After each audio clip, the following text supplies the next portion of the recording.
পাপ থেকে নিজেকে বিরত রাখার নামই তাকওয়া। পাপ আমাদের খুব কাছ থেকে হাতছানি দেয়, চোখে পড়ে, মনে বাসা বাঁধে, শরীর কাঁপে, ইচ্ছা দুলে ওঠে। তবুও কেউ কেউ নিজেকে থামায়। কেন? কি তাদের সেই ভেতরের শক্তি? একটি পাপ করার আগ মুহূর্তে যদি আপনি এই তিনটি কথা মনে রাখেন, তাহলে সেই মুহূর্তেই আপনার হৃদয়ে জন্ম নিতে পারে তাকওয়ার আলো। 1, আল্লাহ আমাকে দেখছেন। আপনি যে ঘরে আছেন, সেটা অন্ধকার হোক বা আলো, চারপাশে কেউ থাকুক বা না থাকুক, আপনার রব আপনাকে দেখছেন। তিনি শুধু বাহ্যিক চেহারা দেখেন না, আপনার মনের অভিপ্রায় পর্যন্ত তিনি জানেন। এ কথা মনে করলেই হাত কাঁপে, চোখ নিচু হয়ে আসে। 2, ফেরেশতারা আমার প্রতিটি কাজ লিখে রাখছেন।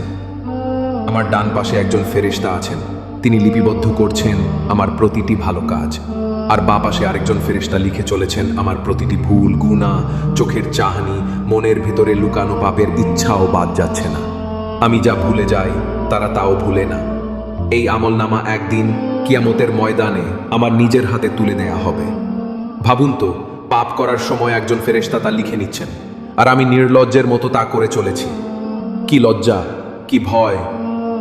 3, আমি এখনই মারা যেতে পারি। মৃত্যু কোনো সময় দেখে আসে না, কোনো বার্তা পাঠিয়ে আসে না। হয়তো এই পাপটা করতে করতেই আমার রূহ বের হয়ে যাবে। যে অবস্থায় মৃত্যু হবে, সেই অবস্থাতেই কবরের যাত্রা শুরু হবে। সেই চেহারাতেই আমি হাসরের ময়দানে দাঁড়াবো।